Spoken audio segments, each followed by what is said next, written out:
Hello, good evening, and welcome to the Reef Talk live stream on a Sunday night.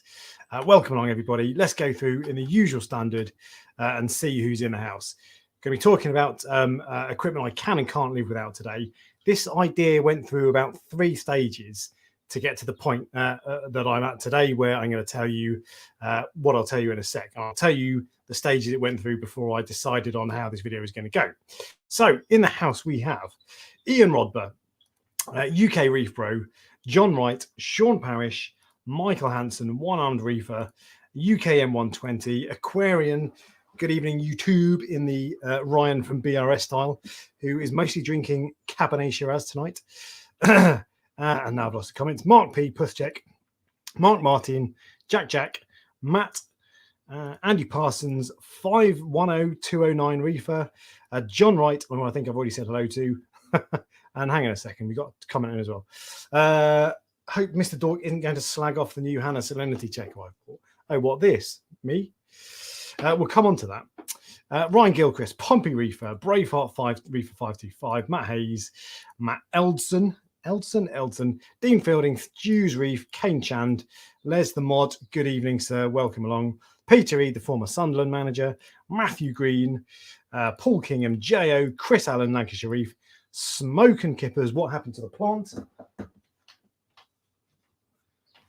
This, it's still alive. I haven't killed it, but I decided that this bit behind me was too cluttered. So that's what happened to the plant. Not decided what to do with it just as yet, but there we go. Nitrox 72, Lucas Vikovsky, Ahmed Rageb, Alex L, D Derples, Matt's Reef, loads of people in tonight. Hackman P, Brazilian Reefer, good evening, welcome along. Thank you for coming. Michael Hands, Ryland Minot, evening, looking forward to my Sunday reefing fix, absolutely. Sean Carvel, Paladi Matos, quick question, minimum size for a marine tank with just a pair of clownfish? Probably around 60 litres is what I'd want to go for, ideally bigger. Rowley's Reef Ranch, Larry in Florida, sunny Florida, Nikolai Morel, Sean Morris, J.O. spotted the Pico tank. Now that's on a plug timer. That should have gone off by now. I bought recently, actually this could be on the list of equipment that's rubbish. So I bought, I've got, actually plug timers are, but I recently bought a Philips Hue Bluetooth only plug timer. There it goes, which I've just turned off, thinking it would be really good because it means just smart. I don't like the idea of having Wi-Fi smart plugs everywhere with a million little Wi-Fi chips cluttering up my Wi-Fi space. So I bought a Bluetooth one, but it turns out it's absolutely rubbish, which I'll come on to later. And we've got loads of other people. Hello to Riot MUC from Munich in Germany, the Bavarian, and David Hughes as well, tuned in after a 2-month hiatus, just in time to see the new plant. Indeed. So plant would look brilliant in your Pico, yeah, for about half an hour until it died. So first off then, what's this video about? I had this video started, the idea was that I was going to run through all the equipment on my tank that I considered to be essential, that I couldn't do without, I couldn't run my tank without. So skimmer, return pump, power heads, lights, all those sorts of things. And then talk about the stuff that I considered to be non-essential. So some supplemental lighting, alkalinity test kits, those sorts, alkalinity auto testers, those sorts of things. But I decided when I actually went through and looked at the things that are essential and non-essential, there were so many blurred lines and it wasn't black and white enough. So I binned that idea off. Then I decided that this was going to be stuff that I have that I love, and then stuff that I have that I think is rubbish, which is probably the way the thumbnail makes it look. But since then, I've decided that actually, when I went down the list, I thought all the stuff I've got, all the stuff I've ever had that I don't like, I no longer have. And there's only really one thing on the list that I don't like. So what this video has ended up as is all of the equipment, and there are 14 pieces that I absolutely love and I really couldn't do without, almost literally. But it's really good kit and really useful to have. All sorts of random stuff, not the obvious things like skimmer, return pumps, power heads, auto top off dosing pumps, those sorts of things that I think most people would have on their tanks anyway, certainly on an SPS dominator tank. but some of the more subtle things, or the less mandatory things. And then also the list of other equipment that I've got that I still really like and is really cool and useful, but just that it's non-essential and I could do without it. I could live without it. And I even found rounding down that list to those categories was really quite tough. And I'm going to try this evening to keep up with the chat as I go, which I've never done. But I like the idea of, if I talk about, for example, the HANA salinity tester, I like the idea of chatting to you guys as we go, getting your experiences, your thoughts, those sorts of things. Jamie Burgess says he can happily live without a controller. I'd rather spend the money on something else and not have a computer that becomes an excuse to ignore the tank. More often controversial, I know, but simplicity wins. Yeah, I like controllers to a point. Monitors I like, but I get the point. Andy the Opinionated Reefer is in the house. And Pompey Reefer at Howard, I'm on UR now. Same naming as Pompey Reefer, I presume. And also we've got hello, Reefport says hello. And you will notice the badge, Push Button Reef, the first ever YouTube member. Welcome along, Push Button Reef. Good to have you here. And hello, Paul, which is your name. And one thing I've just realized, in fact, I'm going to do this now. One thing I realized is, so if you sign up to be a YouTube member for Reef Talk, I post before the live stream, I post something on my channel that only members can see, and you can then go on there. And if you've got questions that you want to ask that will be priority questions, you can ask them on there. Paul did not see that apparently, or didn't have any questions to ask, so there's no questions from him tonight. But that's one of the things that I put up for members. Anyway, Artistic Spaz is also in the house. Simon Veldhouse. Holly Wentz. Hello from being deployed to Kuwait. Wow. Doug Dorrit from Frag, of course. So, sip of tea tonight. And so that's the idea of the stream tonight, basically. Stuff that I think is wicked and stuff that kind of I could probably live without. So let's start then with the stuff that I cannot live without. And I'll bring this up. Is that working? Yeah, there we go. So first thing on the list is, this is a Reef Factory thermo control, but what it really represents is a heating controller of some kind. Now, for the first, I don't know, 3 or 4 years in the hobby, maybe not quite that long, I just had a heater like anybody else, like you all get when you first start, just a heater, an aquarium heater, and that was it. No advanced control beyond that. The built-in control, the built-in thermostat on the heater controlled the temperature, and that was it. I since graduated onto a DD, simply Aquaria DD heating controller, which is really good, and it means that has a separate thermostat that will control the temperature more accurately, and you can set it to go from, say, 24.8 to 25.2, so it comes on and off in that range, or whatever range you want. And you can set alarms that will go off when you're in the house. And you can also plug in a fan to it. So if the temperature gets too hot in the summer, then it will blow fans across, evaporate some more water, and in theory, cool the water down a little bit. Now, is quality bad for others too, you're saying? Oh, let me have a look. Oh, we're showing us. Well, if it is, give it a second and it'll come back, because I have got a wired connection, so we'll see how that goes. Let me just try turning that off. Actually, there we go, get that turned off, and there we're done. Right, hopefully it'll pick up if it has gone away. So yeah, Alex is bad quality. Oh, that's disappointing. All right, well, we'll stick with me and we'll see how we get on. It is telling me that it's bad. Connection is unstable. Oh. Well, anyway, I'm on a wide connection, so it should get better. But these, so the heating controllers then they're fantastic. And I then, after the DD one, I graduated onto the Reef Factory one, which is a lot better. It's a lot more expensive, but you also get an app that tells you the heat. So let's log into the app now and tell you what my temperature is sitting at. Temperature. So there you go. Here is the app. If it will focus, there we go. My current temperature is 25.1 degrees, and I can see the history. which hopefully should be relatively stable. There we go. So yeah, it's generally pretty much a flat line. And actually, one thing I found with this was that when I first set this up, my temperature was all over the place. And I was thinking it was so bad that I thought that my unit was faulty. So I emailed the support group and the support section of Reef Factory and said, this seems to be broken. Have you experienced this before? They said, no, should all be fine. I had a look again and I realized that my temperature probe, I'd always had my temperature probe for my heating, my heaters in the same, my return pump section, which is where the fresh water goes in when the auto top off kicks in. And of course, that water is colder because it's sitting outside the tank and it's not heated. And so it was always cooling down my water temperature, or my temperature sensor, telling it that the heating needed to go on, which meant that my temperature was like that all the time.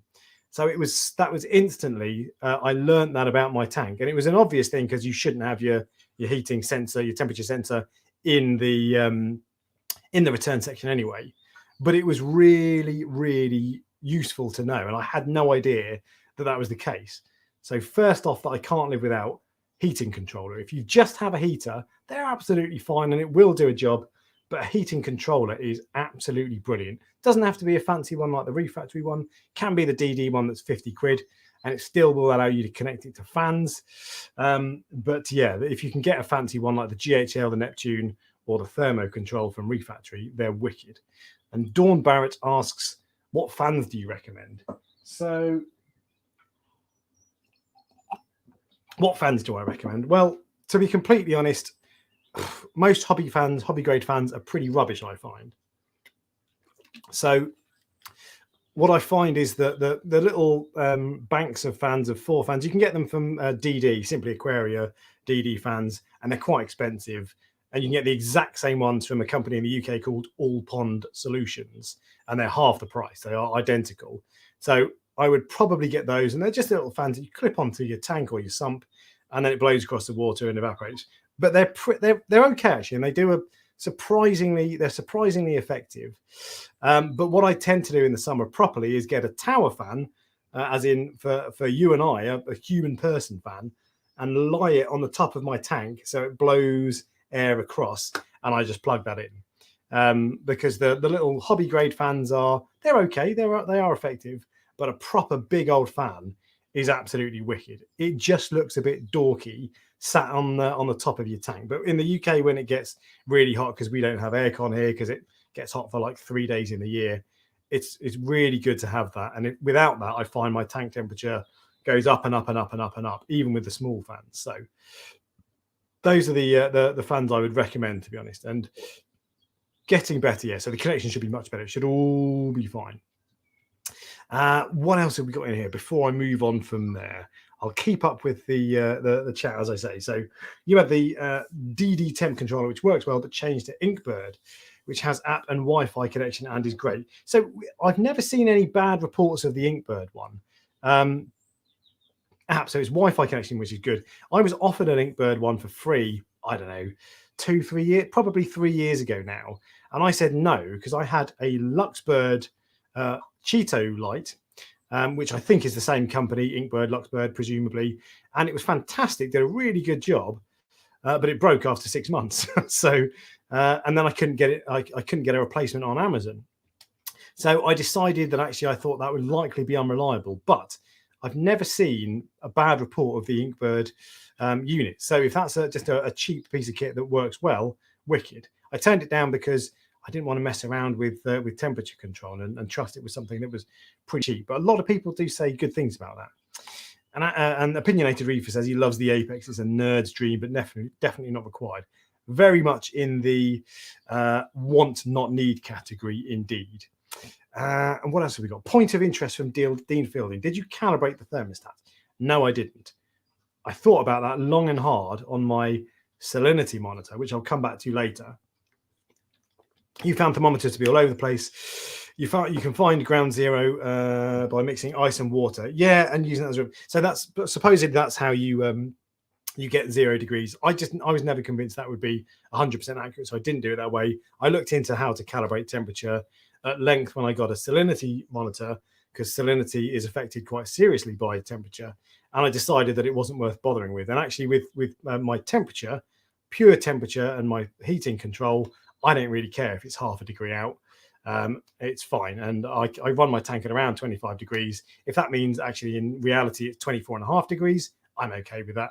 And if it's 25.5 degrees, I'm also okay with that. And I've tended to do what people always suggest, which is put 2 or 3 different readers, temperature sensors in, and average them out. And actually, I always find they're almost always within 0.2 of a degree. So what's that? Half a degree Fahrenheit of each other.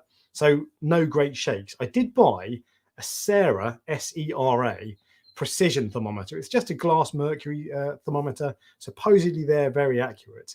I bought one of those at about 10 quid online, and I checked that against my my heating stuff, and it was pretty much bang on. So I've never actually calibrated temperature, but I've never been that bothered enough to do it.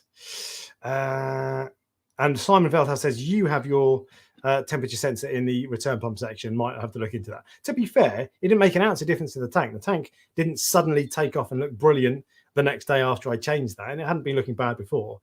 But just we all like ability, don't we? And it was something that I just hadn't thought of. But yeah, it's probably worth doing.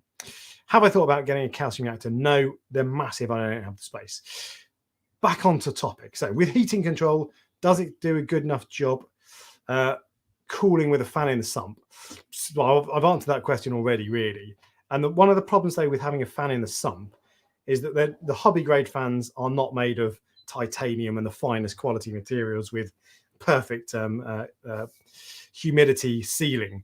So I always find that they go rusty in places over time. You can mitigate that by putting a bit of Vaseline on the screws and some obvious places that are going to rust. But I always worry that rust will drip in. Probably not necessarily, probably overthinking it there. But I always think that. And the trouble also with putting the fans on your sump, I find, is your sump water level is generally quite a long way below the top of the glass on your sump. So the fans have to blow quite a long way before they get to the water where they want to be blowing across. Whereas if you have them on the top of your tank, then your water level is normally an inch below the top of the tank, so it's perfect. But with that being said, most of us have an aquarium cover on the tank, so it's not possible. So I don't know. I still found it very effective in the sump, and that's what I've done. But if you have a proper desk fan blowing across your tank in the summer, that's the way to do it. And with the summer coming up, close your blinds, close your windows, close your curtains, open your cabinet doors and put a fan on, and that is the best way. That's a very effective way of controlling temperature, unless you can just put air conditioning on. And buying an air conditioning unit has been on my list of things to do for a couple of years. And Dean Fielding also uses a desk fan plugged in. What else have we got then? Let's catch up and see if I've missed any other temperature control comments. Actually, yeah. So Chummingham's Reef uses the fancy Dyson fans. Yeah, they look awesome. And actually, they would look good in my my living room. However, I think he only used them to cool the lights rather than the actual tank. I think I'm right in saying that. But yeah, that was massive overkill. But it would be cool because at least that doesn't look. My tower fan is it's like 2 foot long and it's about that big, so it looks ridiculous balanced on the top of the tank. Whereas that mounted on a wall behind your tank would actually, I mean, it might look a bit daft, but it would still look a little bit more slick. What else have we got? In-bird Wi-Fi is rubbish, says Rollies Reef.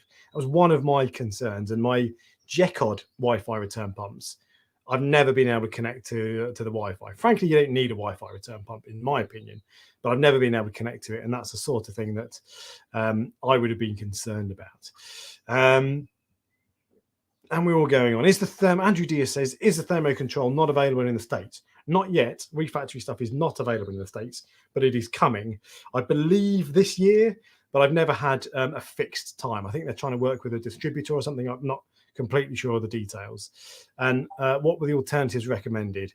Neptune Apex and GHL Profilux are the main temperature controllers, but they're bundled aquarium controllers. The good thing about the Reef Factory stuff is you can buy just the heating controller or just the pH monitor, those sorts of things. You buy them all one at a time. So if you want to get on the GHL and Neptune bandwagon, you get a lot more stuff bundled in, but it's a lot more expensive as a startup cost. And I think we're more or less there on the comments on the old temperature. So I think we're all good. Yes, Alex L, you make an excellent point, and it's not next on my list. I should have put this next on the photo. However, one of the other things that is on my list of absolute must-haves and equipment I love is an aquarium fan, a cabinet fan. So let me bring up the photo of that, if I can find it. Where's my cabinet fan? It's disappeared. But this is in most cabinets. Here we go. So this is my cabinet fan. This is just a little PC. It's I don't know, it's 4 inches or 3 inches by 3 inches. And this sits in the only ventilation in my tank. And it blows water. It blows air, or effectively it sucks air out of the above the sump and then into my living room. You can see that is dusty as hell. And I'm sure performance suffers when it gets dusty. But what I notice particularly is it gets a little bit noisy when it gets dusty. But the reason that this is brilliant, and this is actually, this is on my list of things that I can't live without, is that my tank in particular, the Peninsula 500, is one of the only tanks in the Red Sea Reefer range that doesn't have a big open panel at the back for ventilation. So all I've got is a panel about that big. That's how big the hole is. It's tiny. It's about a fifth the size of most ventilation. So there is no ventilation and it gets really humid. And I found I was struggling for ages to control my temperature, even in kind of the spring when it's not that hot. And as soon as I put some ventilation in my sump cabinet, man, the temperature just flattened out completely. It didn't ever overheat. And in the summer, it's so much easier to keep it cool. So absolutely, a fan in the sump cabinet is well worth having. And this is just it was 10 quid on eBay, on Amazon.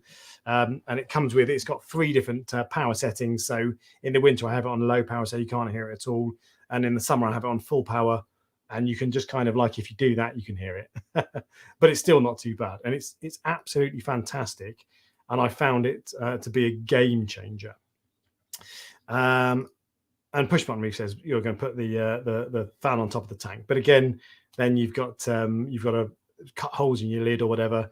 But anyway, what kind of battery backup would you recommend? Sam Velez. Very difficult. The only battery backup I have is, and I've got a load of props tonight. Oh, God. This bad boy is bloody heavy. I'm exaggerating slightly, but it is a chunky old lead acid battery. So this is the Vortec Ecotech Marine battery backup for Vectra return pumps and Vortec power heads. Now I have this is a spare one that I've not hooked up yet, but it of course only works with Vectra and Ecotech pumps and return pumps. So you're limited. There are other choices. I've never tried them. Check out Telegram, Telegraham on YouTube. He's made a DIY battery backup with lithium-ion batteries, lithium-ion phosphate, so they are much lighter and more compact as well, and they're not that expensive. But that's the one that I use, the only one I've ever used, I'm afraid. Let's have a look. So I think we're pretty much up to speed then. Let's have a look. Dust on fan will make bearings dry out and fan will fail. Yeah, and that's actually, to be fair, this is not my first aquarium cabinet fan. This is the second one I've bought. I think they were 10 or 20 quid. So I don't mind that I have to go through one every, I don't know, year or something like that. They're not that bad. But getting the dust off that is really difficult. And I try every now and then tapping it and spraying it with a canned air, but the dust is really stuck on there. It's like it's glued on. So you've got to really go at it to get it off. And I never can quite do that. Push Button Reef says, any thoughts on an affordable return pump? Jecod doesn't seem popular with the chat. Anyone who says Jecod return pumps are not good, in my opinion, is mistaken. I love Jecod return pumps. Their power heads are very good and they're cheap, but I find them to be a little bit unreliable and they really don't like being taken out of water. If you take them out and leave them to dry, they seize up really easily. Whereas the Jecod return pumps, I have 5 Jecod return pumps, 6 in fact, performing various different functions. They don't mind being left out of water. They run and run and run. I've had one going on my tank since it started 4 years ago. Hasn't missed a beat. They're completely, well, they're not completely silent, but they're as close to silent as it's possible to get. They're fantastic. I would get the Jecod MDC range, which are Wi-Fi. You don't need the Wi-Fi, but they're the latest range that are very quiet. So that's what I would go. What else have we got going on? And Dean Fielding wants a Tesla Powerwall with battery backup gateway. Very expensive, but yeah, that would be awesome for sure. And Ian Stafford suggested TMC Reef pump. In my opinion, Jecod is better than TMC and probably cheaper as well. So there we go. So that was heating control. Wow, we've talked about temperature control for 25 minutes. Let's move on to the next one on my list. So next on my list, in fact, we've got a bit more love for Jecod. So there we go. Their PP models don't last very long. PP, not see. Oh, Powerheads. Yeah. I agree. Anyway, number 2 on my list of stuff that I absolutely love, KH Keeper. So it doesn't have to be the Reef Factory one. It can be, what else is there? There are KH Guardian. There is the KH Director. There's the Neptune Apex. Neptune Trident. There's the Alcatronic, isn't it? And I think that's all of them. But this thing is just so good. There are a couple of things it does. For a start, before I had that, I used the Hana alkalinity checker. Really fast, really quick. It interprets the results for you. It gives you a precise number. Loved it. Really good bit of kit. That is the best of the Hana checkers, in my opinion.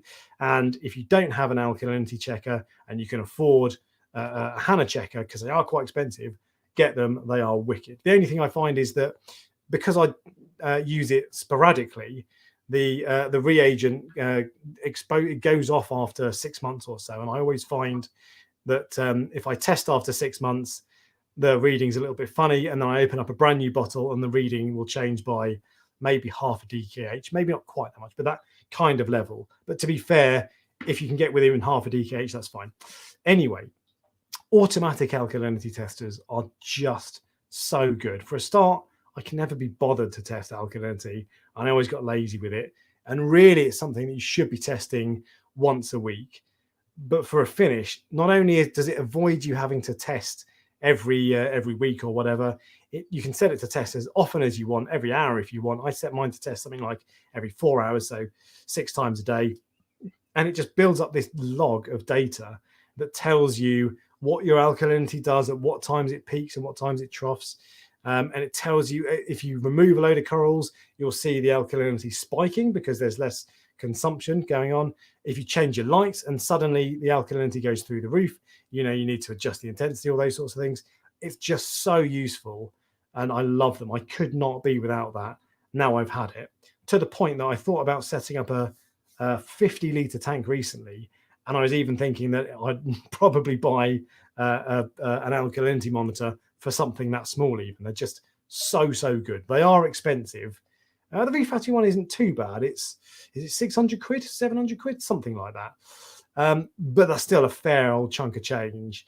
And the others are, by the time you've bought the Aquarium computers as well, are a little bit pricey, but they're just, if you can afford them, they're fantastic. And I would not be without an alkalinity monitor from now on. It's never, some people often say it saved my tank on a few occasions. This has never saved my tank, but it's certainly alerted me on a few times when for example, my dosing bottles ran out, and then suddenly my alkalinity started dropping. And I was thinking, what the hell's going on there? Went and checked, and it turned out they'd run dry. That didn't save my tank because I would have spotted it at some point. And if your alkalinity drops, actually doesn't really matter. Prestige Reef, you might have seen his alkalinity dropped to, on his old tank, dropped to 4 DKH or 3 DKH maybe. And if I saw that, I would panic. But his corals were fine. And I've seen loads of reports of people saying that. So this, I wouldn't say it saved my tank, but it's often alerted me to problems. And it's particularly useful when you make a big change. So I changed my lights recently. I did par testings to make sure I was getting the lights roughly the same, but I set that up to test every hour, test my alkalinity every hour.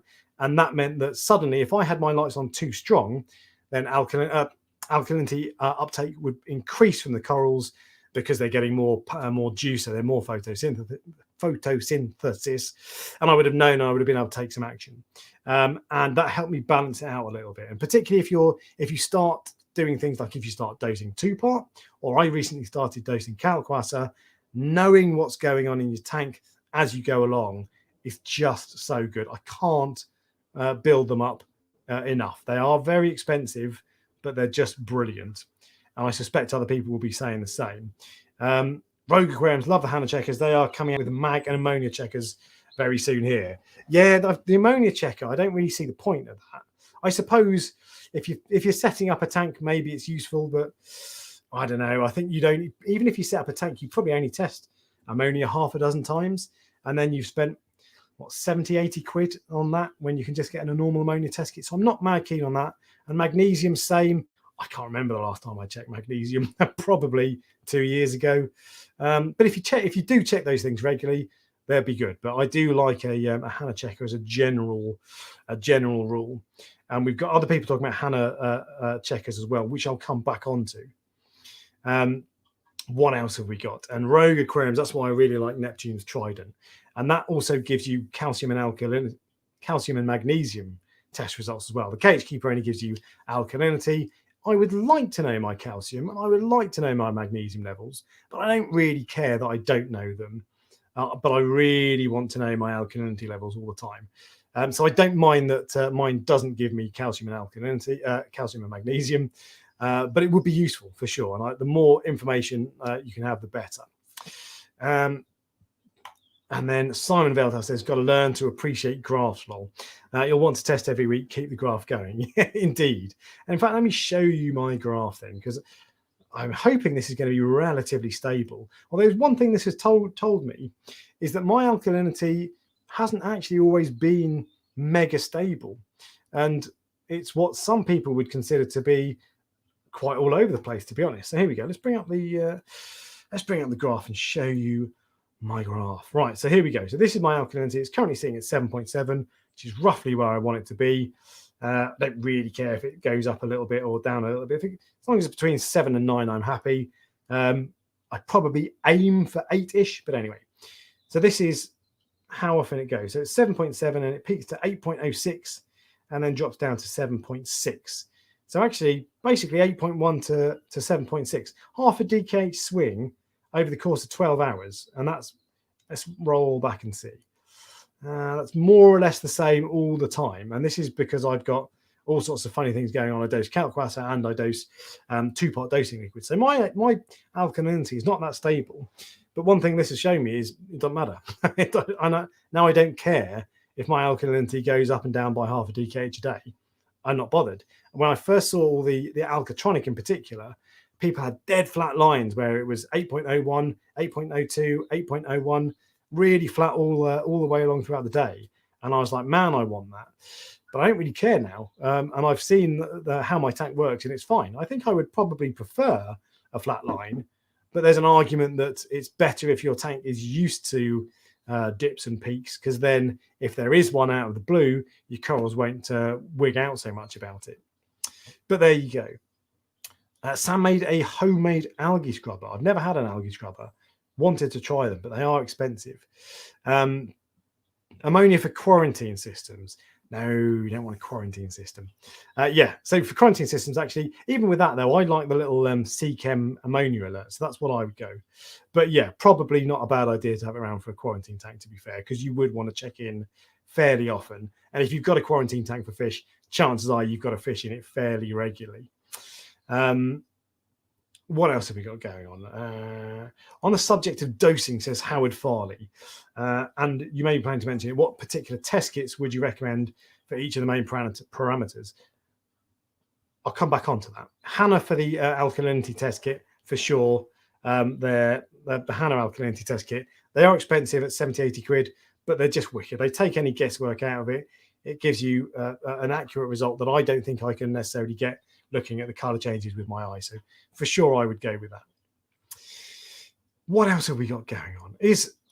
alkalinity testing mandatory for fish only aquarium? No, our fish don't care what your alkalinity is, as far as I'm aware. I've never kept a fish only tank, but I wouldn't be concerned about, if you're doing water changes in particular, your alkalinity is going to be fine and your fish don't really care. What else have we got going on? There we go. Right, so I'm up to speed with the chat. How is this? This is world-beating stuff. So we'll move on to the next piece of equipment, which is an absolute godsend, the Refloat Auto Water Changer.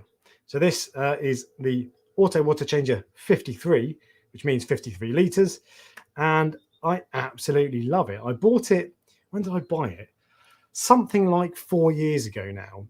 When I first set up my Peninsula 500, my current tank, 4 foot by 2 foot by 2 foot, I didn't have it. And I used to have these massive water vats that were a complete pain in the ass to deal with, and I hated them. So I ended up parting with, I think they're about 200 quid. They're quite expensive, these. And then at the end of the day, it's just a tub, a plastic tub with a couple of tubes and a really basic kind of Casio watch style computer on it that times the pump on and off. So it's a very basic piece of kit, and it's not fancy like an Ecotech piece of equipment or like these auto testers, but it is just so good, and it just makes my water changes so easy. Now, I've done a video on this, so if you want to know how it works, you can check out Refloat Auto Water Changer review. It's a small company based in the north of England, and the guy contacted me after that review went live to say it crashed his website because loads of people started going on to buy them. I can't recommend them strongly enough. And in the 4 years I've been running the tank, I don't think I've missed a water change. I might have missed 1 or 2 weekly water changes, but I don't miss them because it's so easy to do with this. And in fact, that is currently doing a water change downstairs while I'm doing this live stream. You plug it in, turn it on for 2 hours, it turns on and off for those 2 hours, and it does the water change. It's just fantastic. And without that, there's no way I would be doing water changes every single week. And we're going to have a lot of love for this. So it's a bit of a niche product because it's only a small company in the UK. They do ship worldwide. So I know people in the States and Australia have them, but this might be a little bit unique, a bit niche. But if you can find them, and certainly if you're in the UK, look them up. They come up on Ultimate Reef in the aquatic equipment section from time to time. I think there's one on there at the moment, secondhand, but they're just so good. They really are, and I can't stress how good they are. This is one. So I paid for this with my own money, no affiliation with the company, and I did the review of it, and the review was so gushing. I got to the end of it, I was editing it, and I was like, damn, I'm a bit over the top with this. So I thought about going back and changing it and toning it down a bit and saying, oh yeah, it is good, but I watched the video back and I thought, no, I am right. This is how I feel about it. It's that good, so I'm going to stick with it. So I don't know if that video might come across as over the top, but it's not. It's just, I love it. You might not love it. I can't promise you will do, but I can't get over how good it is. How many AWC pumps have you gone through? I've had this one. I know the pumps aren't that expensive. You can buy replacement ones on their website, and they're just cheapo DC pumps. But I've only had, this has got the original pump in it.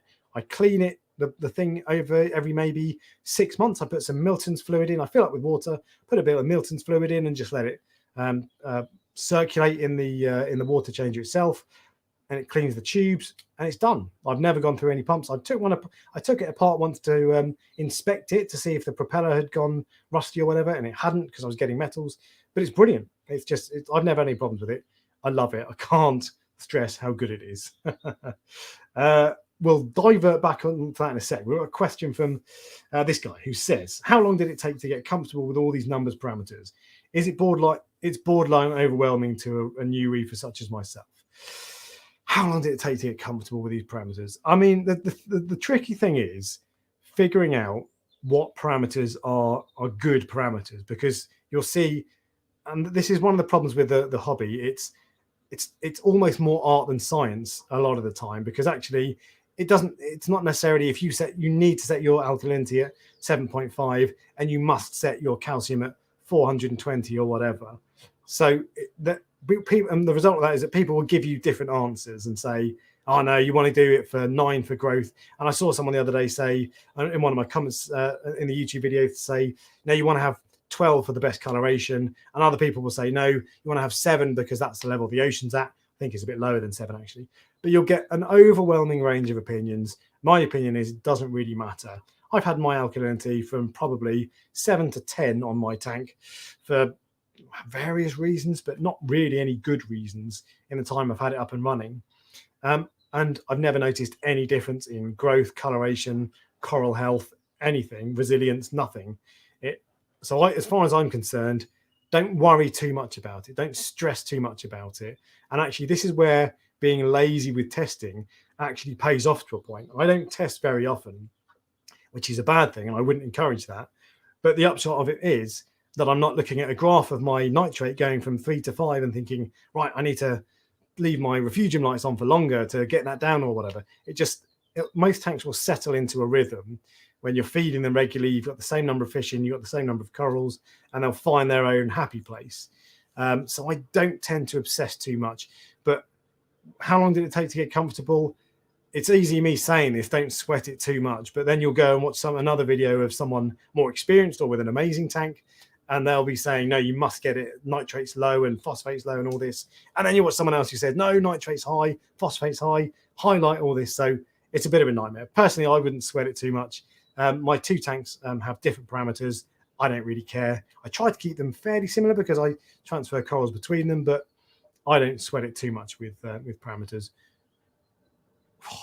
I'd love to do a video explaining what numbers to aim for, and that would involve some numbers you do want to aim for numbers, others you don't necessarily. But it would be a long old video anyway. Refloat, not my cup of tea. It's a caravan pump with a timer and takes hours. Lol. Yeah, so there you go. So it's not for everyone, I guess.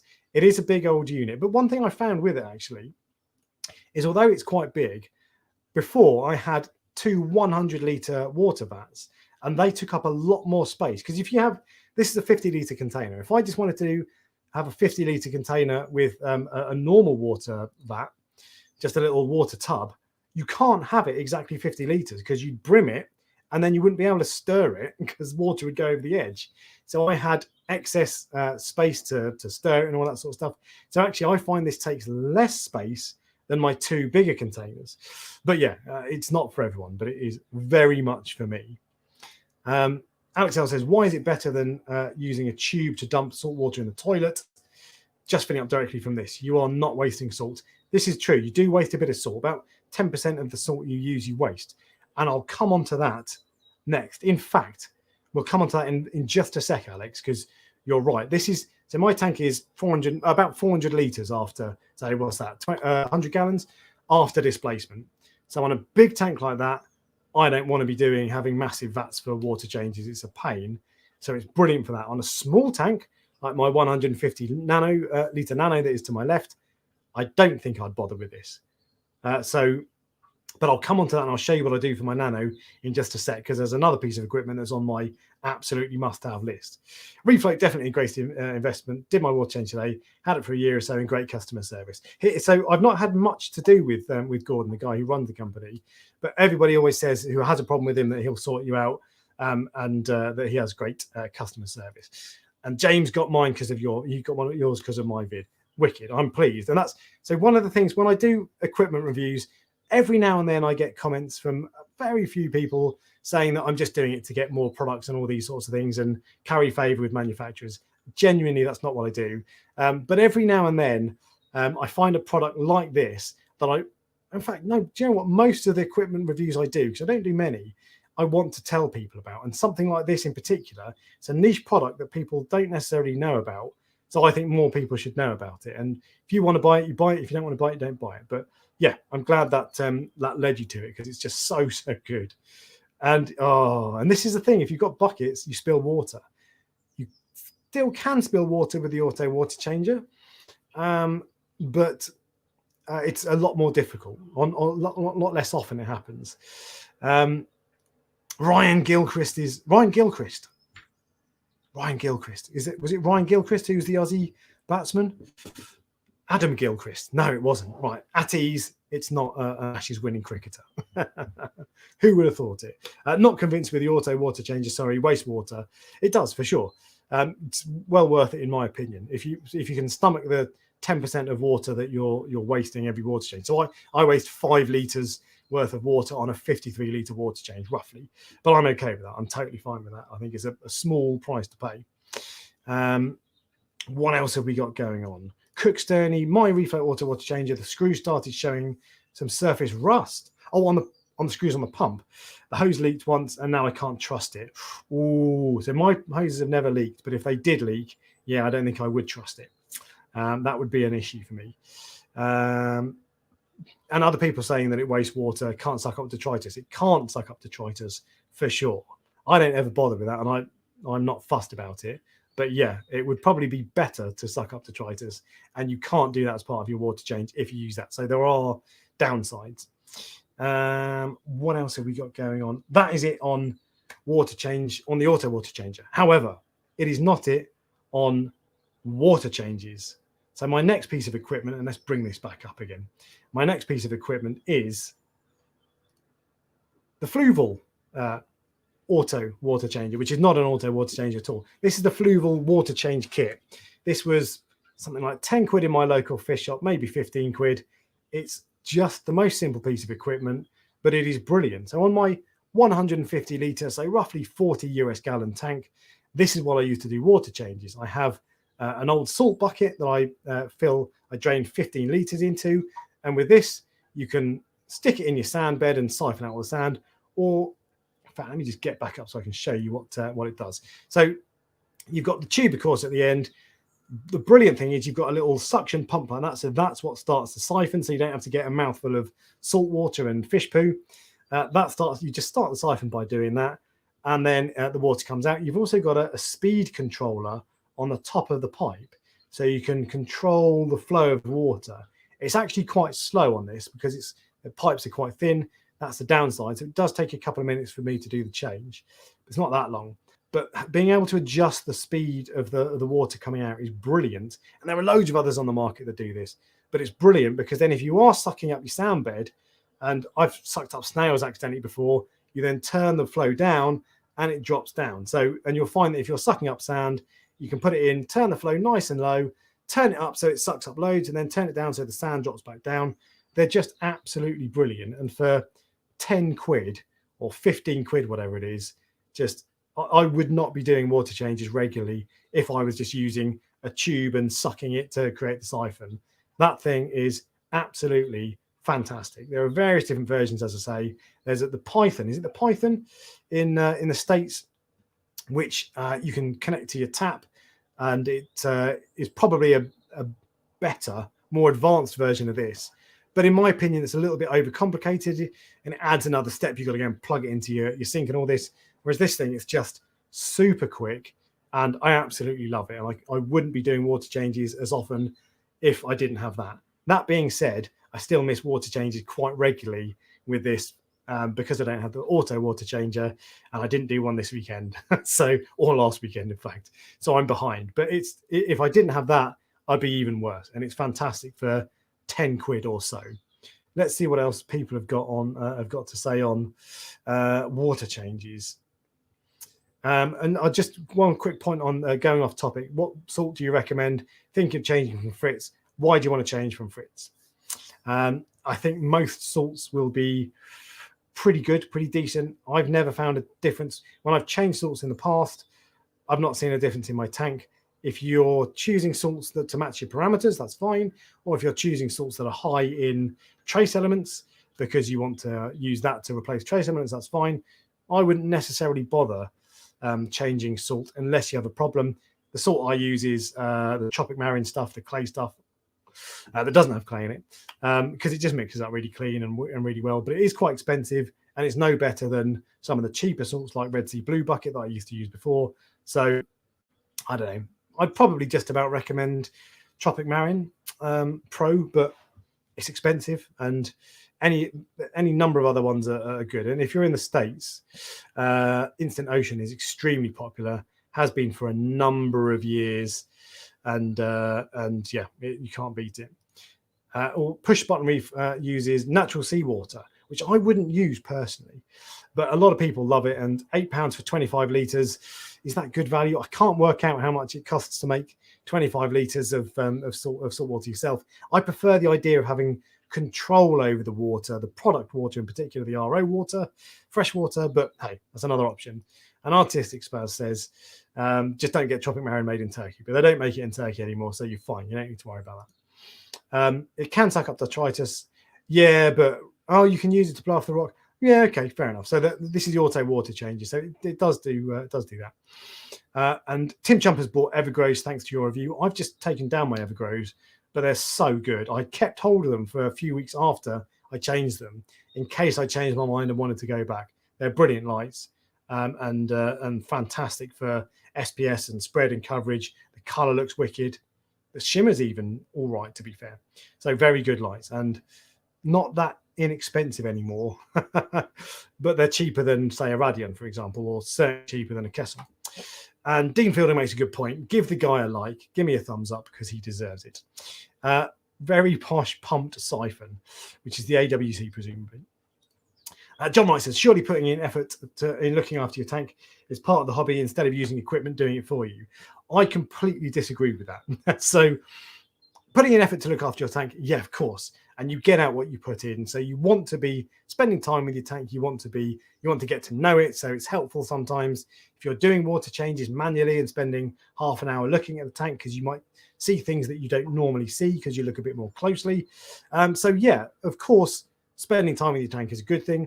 Personally, I find that I spend time with my tank without doing maintenance, and I just look around and see those things anyway. And I find I can enjoy it more. And if I can get anything to automate something for me that I find to be a pain, I will do it, because that means that if it's automated, I'm not going to get lazy and not do it. I won't forget to test my alkalinity. I won't drop water changes, that sort of thing. So I automate pretty much whatever I can within reason. I still want to maintain control over things myself, but I try to automate anything I can do in terms of maintenance, because maintenance I find mundane, especially after 4 years of running a tank where you're doing the same thing over and over again. I hate maintenance. So if I can get something to take care of that for me, and then I can do the important things myself, like monitoring the parameters and maybe making adjustments based on that, that's a better use of my time. And Aquarium says, your fluval kit is probs 100 quid now after Brexit and COVID. I bought this during COVID and after Brexit. So no, it was 10 or 15 quid or whatever, but yes. What do I think about Aquaforest? Lucas Vikovsky. I think they have very good marketing, because whenever you see their tanks on Instagram, they are fantastic, no doubt about it. And if if those tanks are powered by Aquaforest, hats off to them. It's obviously doing something right, but I don't think it's necessarily any better than the next two-pot dosing system. And I think they probably just are quite clever with the way they market. I'm not saying that they're misleading or anything. I just don't think it's any better. But the tanks that they show look very, very good indeed. And they obviously know what they're doing. So I'm not saying it's bad stuff. I'm just saying what I'm really saying is don't expect that to be a magic, I'll switch over to Aquaforest and then suddenly my tank will look phenomenal. But I'm sure it's very good stuff, but it's not a magic pill. The only magic pill is Calquasa, which you should start dosing if you have not already. Alex L gets comfort of just changing water without doing anything, but a 2-hour wait is a lot. Indeed. Which is the auto water changer. What else have we got going on? Let's see if we can get up to speed with and John Wright's retired, so you get pleasure out of doing it. If I went full time looking after my tank, I still don't think I'd want to do maintenance. But if you enjoy it, wicked. And a lot of people enjoy the testing because you kind of get to play scientist, and it's cool. So if you enjoy it, wicked. That's a really good thing, and you'll do maintenance more. So I like that a lot. I've got a lot of time for that. And we're more or less caught up, with the exception of 2 comments. Sammy31D says, automation rules. You won't understand until you have it. First thing to automate, in my opinion, would be an ATO, 100%, then dosing, 200%, then water changing, 300%.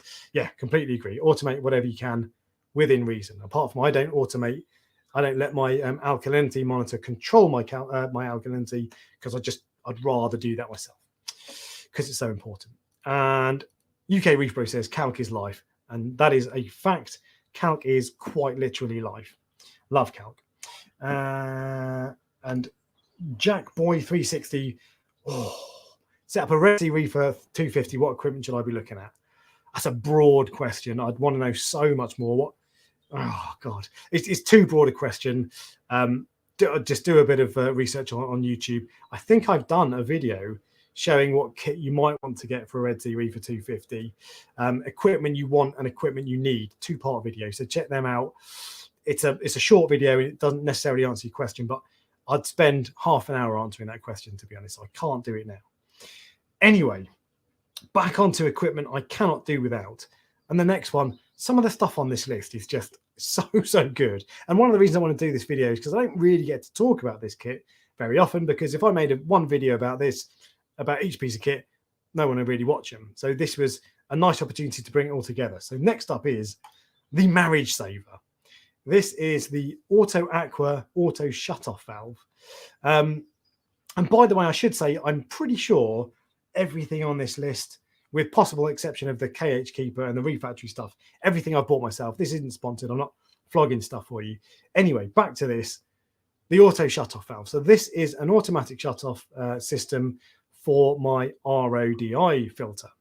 And it is absolutely fantastic and has saved my house from flooding on a number of occasions. It's a solenoid so it's basically an electric valve connected to a water sensor. So when the water you put the water sensor at the top of your bucket that you're filling up with fresh water from your RO filter. When the water gets to level, it tells the valve to shut. The valve shuts and it turns off your RODI filter. You need to have shut-off sensors in your RODI filter for that to work, but it does that. And that's what it does. This works the exact same way as a float valve. So you can get a £5 float valve that just goes like that and closes off and does the exact same thing. But I just really like this this valve as much as anything. So the water sensor is the bit on the left. This is, if you've got a DD auto top off, that is the same water sensor. It's an optical sensor and it's really small. It's got a little magnet on the back. So it's very easy to put pretty much anywhere you want. And it will, I always find it very reliable. It hasn't let me down. I've had it, I don't know, 3 years, something like that. And it's so good. It will do the same as a float valve that costs £5. And this was 50 to 70 quid, something like that. So it's not cheap, but it's just so good. The one thing with this is, despite having this an auto shut off, I have still found times when I flooded my kitchen because I'm too stupid. It relies on you. You have to put it in place. So when you roll your water barrel over, you need to put the water sensor on. And every now and then I forget, which is bad news. So I would always recommend you have a backup, and ideally a water alarm, a water leak alarm that you just put on the floor somewhere by your RO producing station, your RO filter, and then that will go off if you do get a leak. But it's just so good, and man, this was 70 quid, very well spent indeed, and it just it stops my house being flooded and has done on a number of occasions. And also it means, so it takes about an hour for my RO filter to fill up my auto water changer on a weekend. I don't want to have to set a time and worry about going back to it. I want to be able to turn it on, walk away for a couple of hours or the morning, and then come back and it's done. And with this, I can do that because I know it will shut off automatically. Although I still don't, it's never failed, but I still don't trust it enough to walk away from it all day, because if I left it all day and it did fail, my kitchen would be a state. But it's brilliant. And any kind of shut off, auto shut off for a reverse osmosis system is mandatory, even if it's just a float valve, would be my opinion. What else have we got? Other people are bound to have comments on this. What else have we got going on? Let's catch up with chat. Can you make such a video for a Reef 350? Probably not. You can probably adjust the equipment and dial it up slightly. But I'd like to, but I don't have time.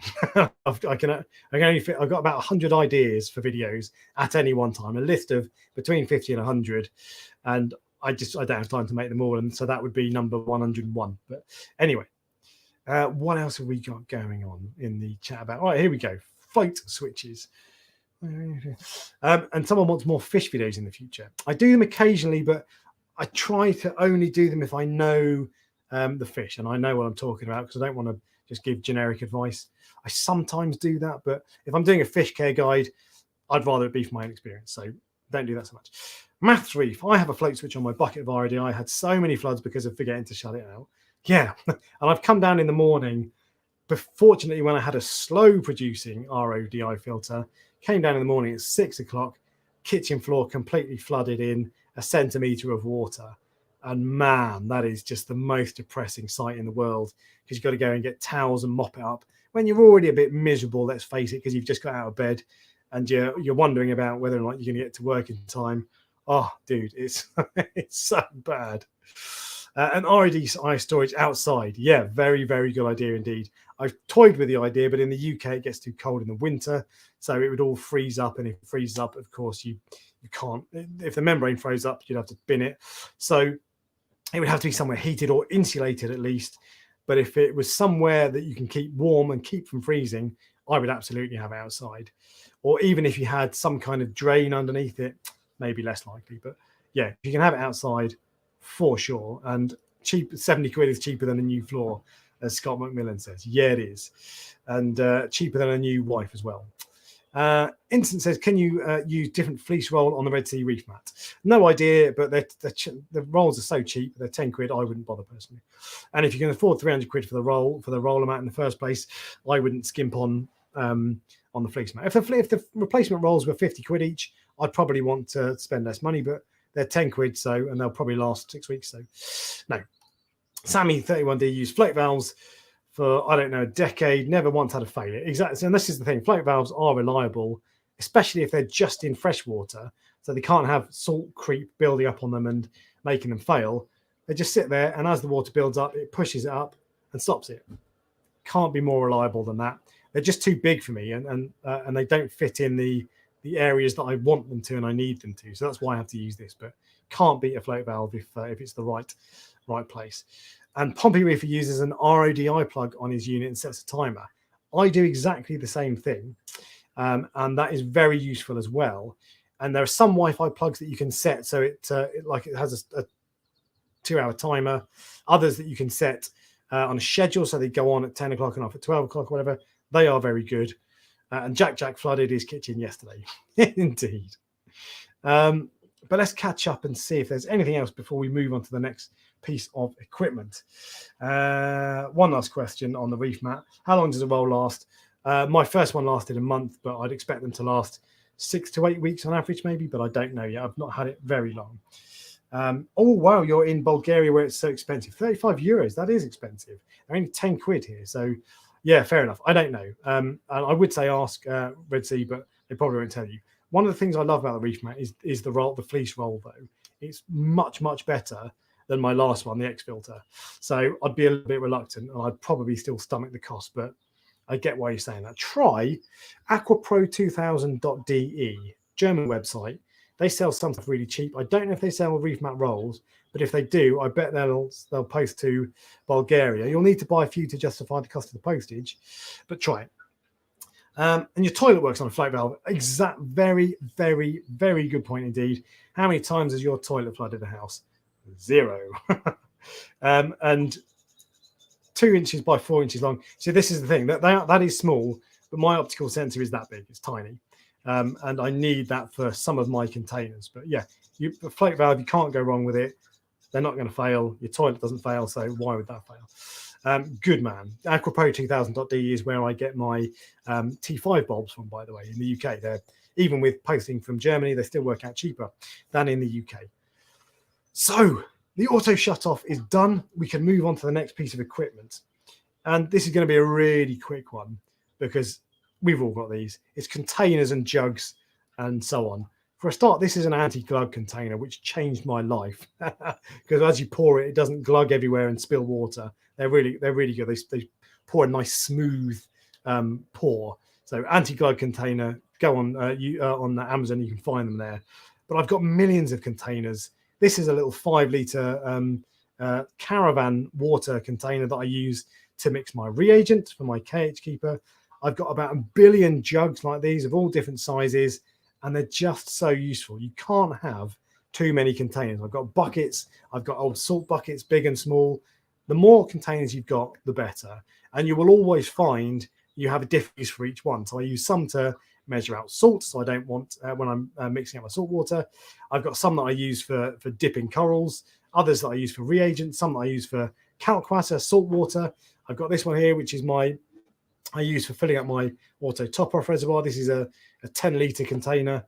I've just got millions of them. You can't have too many. It's a pretty simple one. Containers, water containers, something that will hold water. And we might have connection issues. It's telling me there is. But yeah, that's basically it. A ton of containers. Moving on to the next one straight away, because there's not much else to say on that, unless anyone else is saying anything particularly interesting, which they are not. Next one is a frag rack. Now this is a bad photo for a start, and I haven't cleaned my glass because you can see the algae with the little snail munch marks in it. But frag racks, I love frag racks. I hate the way they look in my tank, but they're just so useful. So this one in particular is the blue magnet. You might recognize if you bought Tunzi. Tunzi sell their magnets separately, so you can just buy the magnets. They're bloody expensive. They're about 40 quid. But that's what that is. It's a Tunzi magnet, and I glued a bit of egg crate to it on the other side to act as the frag rack. But the reason I love frag racks, and the reason I can't do without them, is because when your tank grows out a little bit, you need somewhere to put your corals. Or if you buy a new coral and you don't want to put it in place first off, because you don't want to put it into a highlight spot and risk bleaching it, you put it on a frag rack, and then week by week you move it up and up and up and up and up until it's roughly level with where you want to go, so it gets used to light. And they're just so useful. And there are times when my fish, big fat chunky fish, snap off bits of my aquapora, which pisses me off no end. And this gives me somewhere to put it. Otherwise your sand bed looks messy. And I generally try to keep my frag racks by my weir box so they're out of the way. I've got power heads in the way, so it's a little bit awkward, and I haven't done it on this one. But frag rack, simple one, can't beat it. Yeah, I know they're ugly, but they are just so good. Let's catch up very quickly with the chat, because we've got a little bit going on before we move on. I think every reefer in the UK has the same 3 jugs. Yeah, I think they're from Sainsbury's or whatever, and they all sit within each other. Yeah, and the same B&Q 99p bucket. Where did you get the thin containers you can hide behind your tank? So there's this one, which is a 10-litre one from eBay, and the other 5-litre one was also from eBay. Camping water containers, the space saver ones that you get in the States. BRS do space saver containers, and they're proper slimline. I've never been able to find them in the UK, so the best I can come up with is eBay specials. They're still pretty cheap, but they're not as good as the super thin ones. And One Armed Reefer have a tuna of rock frag racks. They're ace, to be honest, even though you can see one is covered in green pavona, which is quite cool. Yeah, so frag racks, you just can't beat frag racks, and I do like them. But it's a boring piece of equipment, so we'll move on to the next piece. And this is the best algae magnet, bar none, in the world, the Tunzi Care Magnet. This changed my reefing experience as significantly as any piece of equipment I've bought. So I used to have the little, you get them in the UK all the time in most aquarium shops. They're little mag float things, so they're grey things, and they've got like a one side that scrapes off the algae, and the other side is soft, and you just move them around your tank. They float to the top if you let them go, which is great, so you never have to dip your arm into the bottom and pick it off the sand bed. But they're not very effective at cleaning algae, and if the algae has been left for more than a day, it gets a little bit harder, and they're rubbish. The Tunzi Care Magnet, though, man, this thing munches through algae. It's so good. It'll go through anything. It'll go through coralline algae, and it just makes life really easy. The only one that comes close to that is the flipper. And I bought a flipper thinking I might get it to replace it, because the flipper, I think, also floats, whereas the Tunzi doesn't, unless you get the big chunky floating jacket. And what I found with the flipper was that it just wasn't, because the magnets on the Tunzi are so strong, they grip the glass and so pull the algae more easily. And I found the flipper wasn't as good. But other people do say it's very good, and those are the 2 that I would recommend. But the Tunzi algae magnet, man, I think it's about 30 or 40 quid. it is just such a good piece of equipment. Really boring thing to recommend, but it's so good. And oh god, without it, I'd have my arm in the tank with a credit card every few days if it got too stiff, or if I wanted to get rid of coralline algae, I'd have to do that. With this, it just chomps through it. It's just the best piece of equipment. Pound for pound, it might be the best piece of equipment I've ever bought for my tank. And I'm not overselling it, I promise you. There's someone asking about parachutes, which we'll come on to later. Let's catch up on, Tunsy, you were talking about the one-armed reefer. You were talking about the Tunsy frag racks. You wish you had Tunsy. The flipper scratched your glass. Okay, so that's another thing with this. This has never scratched my glass. I suspect if I drained my tank, I would see scratches, but when there's water in, you can't. I've never noticed any scratches with this, and I've used it on 2, 3, maybe 4 tanks. I've got one on this tank as well, actually. So probably 4 or 5 tanks. Never noticed scratches. It's a metal blade, and it's stainless steel, which in theory can rust. Stainless steel doesn't rust, but if it has impurities and it's not proper, pure stainless steel, the other impurities will rust. Some people take these out of their tank. I leave it in my tank 24/7. I've never had one rust on me. I've replaced the blade 2 or 3 times in the 3 or 4 years I've had it. Not very often. It's never rusted. It's never caused me a problem. So I don't bother taking it out, and I don't have any issue with it. I understand why people do that, but personally, I never have. And I don't think I could be bothered taking it out and putting it back in every single time, because sometimes you just want to go and clean the glass. And clean glass it makes your tank look awesome instantly. It's the one thing you can do, cleaning your glass regularly, that makes a massive difference. And I'm going to try and catch up with the chat, but I'm going to skip on a little bit because I've got quite a lot to go through. I've still got probably 10 pieces of equipment to tell you about.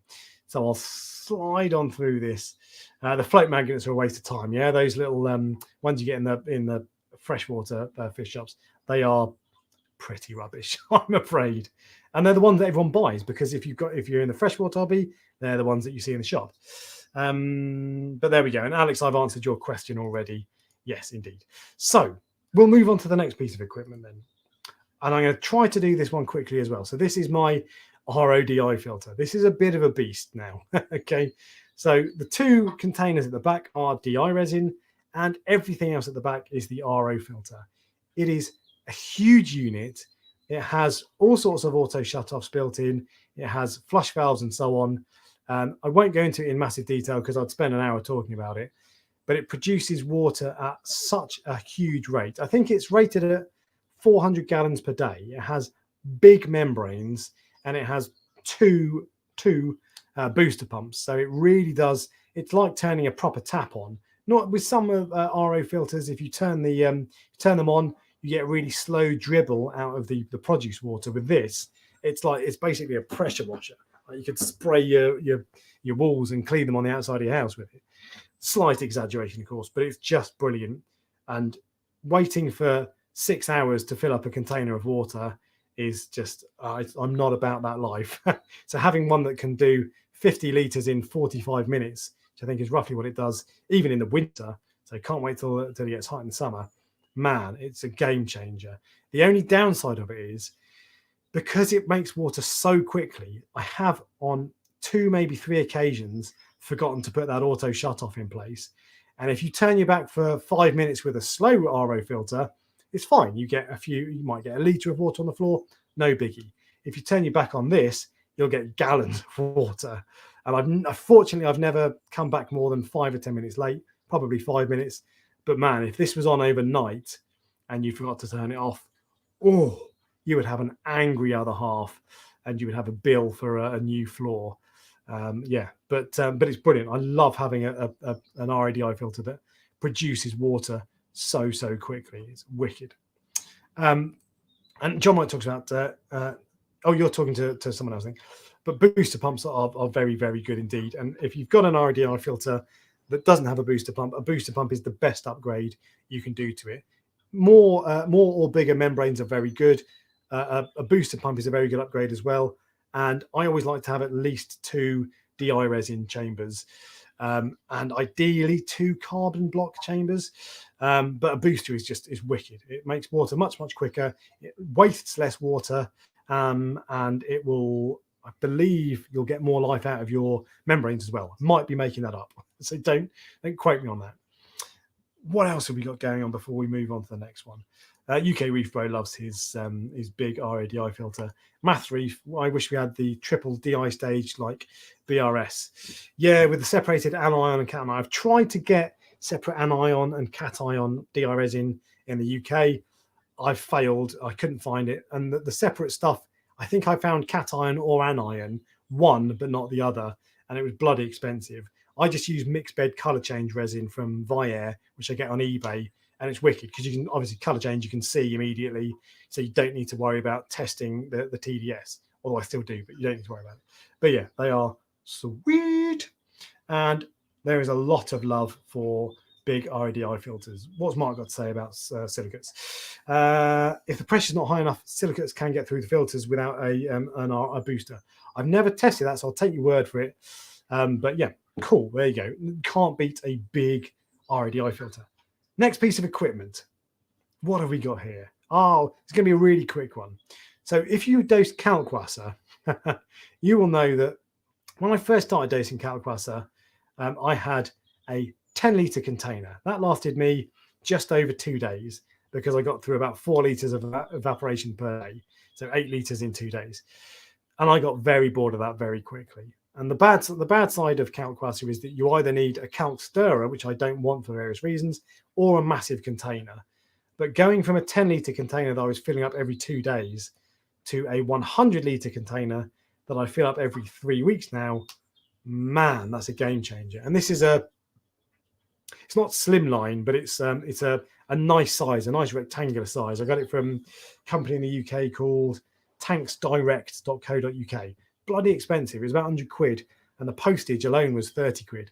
But it's a game changer, and it means I don't have to change my calc more than or mix up calc more than once every 2, maybe 3 weeks. And Big Reef Bro says big calc vat is a must. But we'll move on to that because that's a little bit niche, and we'll go on to the next one, which is another water changing piece of equipment. This is another same company I bought it from, Tanks Direct, and I've covered it in vinyl wrap to keep algae out or light out. And this is a water changing vat. So this is my water changing mixing station effectively. I've got a load of footage of me building this, and if you're interested, tell me and I'll make a video on it. But this is my water change setup basically. So I store, for my tank that I don't do automatic water changes, I store 80 litres of salt water at any one time that is permanently mixed, and you can see the little nozzle. So the same pump that mixes the water also dispenses it. All I've got to do is unplug this little doobage here, the little white thing up there, unplug that, and then water goes into a bucket or out of a hose straight into my tank. It is brilliant because it means mixing up 80 litres of water. I do a 15-litre water change each week. So that lasts me basically a month before I've got to top it up. 5 weeks if I push it a little bit. And not having to mix up a fresh batch of water every week for a water change is another thing that makes me more likely to do it. And it's brilliant. I love having salt water on hand all of the time. We're going to skip onto the next piece of equipment because there are a couple of other bits that are really good. In fact, the next piece is it changed my experience of my tank. Well, I'll come on to that after a few questions in the chat. What dosing pumps do you use for calc? I use Ecotech Versa pumps for calc. Can't get hold of them at the moment in the UK anyway, but they're coming back soon. What else have we got going on? And Direct Water Tanks is also a good site, a bit cheaper in many cases. I think they all get them from the same place, actually, is what I was told. But anyway, they're expensive, but they're worth it, in my opinion. That is the water vats. Anyway, water storage vats. A lot of stuff on water storage today, but that's what we do at the end of the day. Next piece of equipment then, and this is another huge one. So I have a Red Sea reefer. If you have a Red Sea reefer, you need to get this, unless potentially you've got the brand new Gen 2 reefer. And I am talking about, of course, a gate valve. So this is a fine tuning gate valve. So as standard, the water comes down from the main tank into the sump, and it goes via you've got the valve that you adjust is the diaphragm valve. And as you'll know, if you've had one of these, you turn it and it kind of clicks, and it'll click. So it doesn't go smoothly. It clicks sort of, I don't know, quarter of an inch each time. So big old clicks. When you first set up the tank, that's fine. You can balance out the water level in your weir box nice and easy and get it running silent. Over time, though, when your pipes clog up with algae and so on, it's a lot less effective, and I find it impossible to get the weir box completely silent. Whereas with a gate valve, it's really fine precision adjustments, and you can make micro adjustments to the water level in your weir box, and it has been a game changer for me. I got to the point with my diaphragm valve where it was, if I touched it, it would go crazy and it would make a load of noise. So if I got it running semi-quiet, I'd be happy and I'd leave it, even if it was actually a little bit noisy. Now I've changed to this. My tank is always silent, and it's just in terms of water movement anyway, and it's just bliss. I've done a video on how to install this.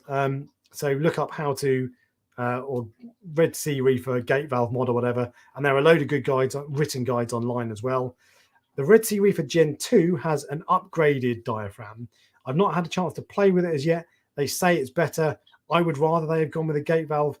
But if that fixes the problem, then wicked. I've got no problem with it. But the first generation Red Sea Reefer tanks, i.e. anything bought from here backwards for the last 10 years or however long they've been out, they've got the standard diaphragm valve. After a year or so, they just don't adjust very well. So if you can bring yourself to doing a bit of plumbing and it's easier than it's not as intimidating as it might sound, then yeah, get it. It's just so good. And it went from noisy tank, irritatingly noisy tank, to pretty much silent tank. And Simon Veldhouse says, are the new valves any better? I don't know. They say they are, and they look on the video they have, they turn smoothly, whereas not like clicks like the old one. But that might just be a computer animation. It might not be right. So I don't know. But I hope so. And if they've done it, wicked. But if on the old one, I would absolutely have a gate valve, change the gate valve. They're just unbelievably better than the diaphragm, the stock diaphragm valve. And Instant says the new precision valve on the Red Sea Reefer is a big leap. I suppose they will offer it as a replacement soon to the older versions. Yes, indeed they will. Although I wouldn't change that over until, I don't know, a year or so after, because I found that the diaphragm valve was fine for a year. So I would want to see people's long-term experience, longer than a year with the new system before I changed over, because I wouldn't necessarily, if you set up brand new from day one and say it's brilliant, well, of course it's brilliant, it's brand new. It's only when they're a year or so old that it's a problem. So I'd hang fire on that unless people show you how smooth the adjustment is. But the gate valve, they're not that expensive, they're not difficult to make, just so good. And they come as standard on the waterworks tanks. They come as standard. They don't come as standard on the Red Sea one. So if you can build yourself up to do the plumbing yourself, man, they're just absolutely fantastic. Oh, interesting. Chris Allen says the Gen 2 Reefer does turn smoothly. If that's the case, and I took it apart because obviously I didn't need it when I replaced it. I took it apart to have a look, and it didn't look as well. And I also had a close-up look at the gate valve, and it didn't look as precise. And if this is if all they've done is changing the mechanism, it might not necessarily give you the precision the gate valve does. But if it turns smoothly, that's a very good start. I would still wait to see after a year or so of people with the new Gen 2 tanks before you upgrade it to that. And I'd really be tempted to go for a gate valve anyway. But if that's the case and they fixed it, man, wicked. I'd love that. And Instant says the same as well. New Gen 2 a few days ago, and it really does go smoothly. Well, that in itself is a big step up, and I'm delighted that they've worked on that. And if you're going to buy it, swap out the old for new, just buy a gate valve. The only reason that you wouldn't do that is because it can look a bit daunting. And I had leaks actually with mine, which I had to fix, and it was a nightmare. it was a leak on the part that the join that came as standard from Red Sea. All the joins I didn't leak. So, but anyway, so I think I was pretty unlucky. I think there's probably 1 in 100 or 1 in 1,000. But I can understand why you wouldn't want to install a gate valve yourself. But try not to be put off by it because it's not that difficult. Final piece of equipment that I cannot do without, or in fact, DD Reef Pro. These are tanks in the UK that are really nice. It's going to swap out for. Oh, hang on. No. DD Reef Pro. I've missed it. I have the DD Reef Pro. It uses a ball valve. Really? Wow. I'm surprised. I would have thought they use a gate valve. Ball valves are generally rubbish. So, but if it works, it works. Anyway, moving on. I would swap that out for a gate valve because I'm paranoid. Moving on then to the final piece of equipment in the can't live without category. And that is DJ switches. So I don't know what it's like in the States. Let's go full screen on this, get rid of all that nonsense. Don't know what it's like in the States. Move your comment out of the way. But in the UK, getting plug sockets that have plug extension cords that have switches and 8 sockets is a little bit awkward. And the ones that you do get are generally they're a bar in a row, and actually, or they're a block. So you put 4 plugs up here and 4 plugs down here. And getting plugs, some of the plugs we have in our equipment are quite big. So getting plugs to sit side by side is awkward and it's difficult. And they block the switches if you've got switches, or they don't even, sometimes they don't sit tight so you can't push the plug in properly. They're a nightmare. These DJ switches, and I've made a video about them. I can't remember what it's called, but look up DJ switches on my channel and you'll find it. They were, I don't know, 40 quid each. They're fantastic. So you have, in the back, you have their kettle fit adapter. So you need, they're kettle fit. So you have to plug a kettle fit adapter to 3-pin UK socket, and then you just plug your equipment in as usual. You've got tons of space, and you have a nice neat bar of your lights in the front of your tank. So this is right by my tank in an IKEA cabinet by my tank, right there, all labeled up, all with lit up switches, and it's just so easy. And it looks quite smart as well. If you can implement it if you've got space in your cabinet in your tank as well, they're really smart. But they're wicked. A very simple piece of equipment again, but I can't recommend them strongly enough. And I've bought at least a dozen, probably more, different kind of multi-plug socket extensions. And this is by far the best one. And it actually, when I got these, I was looking at getting a GHL or a Neptune computer controller system, which have the plug bars built in. And these are so good that it put me off the idea of that. They only have 6 bars with the GHL as well, which is the main one I was looking at. But anyway, they don't do controlling or anything like that. They're just a plug socket, but they're wicked. And if you like the look of them and you think they look smart, these are Transcension, I think, but you can find them on Amazon, and they're brilliant. They're absolutely wicked. So that is the last piece of equipment in the bits I can't live without. So now we'll move on to the second part. And the second part is this started off as being equipment that I thought was going to be, you know what, a bit rubbish. But I don't have a lot of rubbish equipment. I like pretty much everything I've got. So this is equipment that, you know what, I could do without, but actually it's really useful to have. So some cool little bits in here for you. First one, digital precision scales. These are accurate to 0.01 grams. Don't know what that is in ounces, but a very small amount. And what these are great for is dosing. So dosing pump calibration. So one thing I find with the I can't remember what they're called, the glass cylinders that you normally calibrate your dosing pumps with, I find it really difficult to read the line. And you're supposed to take the reading from the bottom of the meniscus, i.e. the dip in the water. But I find it very difficult to see exactly where that is. And with this, you get a digital readout. So 1 litre of water is 1,000 grams. So if it's 10 milliliters, it will be 10 grams. And it's so easy just to dispense your little your dosing containers into this, put it on the scale. It will tell you exactly how much water you've got or liquids, whatever it is. And then you can enter the amount and you will calibrate your dosing pumps more precisely. Not necessarily important, and I've never had a problem when I was reading the line on the old volumetric cylinders before. It's not like my tank went downhill because I was dosing far too much of one thing and not enough of the other. But it just takes away, it stresses me out recalibrating dosing pumps, because I'm thinking, what is that, 38 milliliters, or is it 38 and a half, or is it 39? And for whatever reason, the way we're programmed, you want it to be right. So this takes the thinking out of that, and that is a really good bit of equipment. And these are quite popular.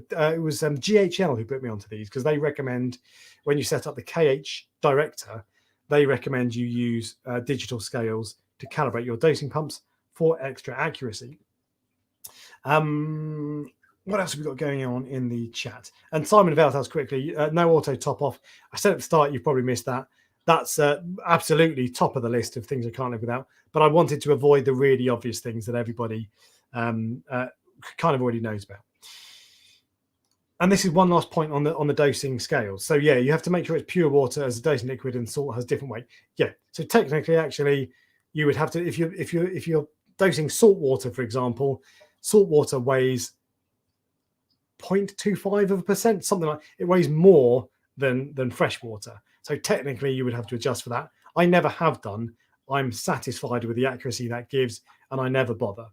And we're talking here about and actually Alex L makes the same point as well. That doesn't matter. It's such a small, something like 2.5% difference. It's such a small difference. So I think that's it. If your salt water is 1.025, it's 2.5% heavier than fresh water. But for a start, you never dose salt water into your tank, or very rarely, unless you're doing an auto water change maybe. And for a finish, anything else, it just the margin for error is tiny, and they're brilliant. And here we go. So Simon, you make the same point as I'm making. With the error in the readout, the cylinder will be more accurate than the scale. You make the opposite point.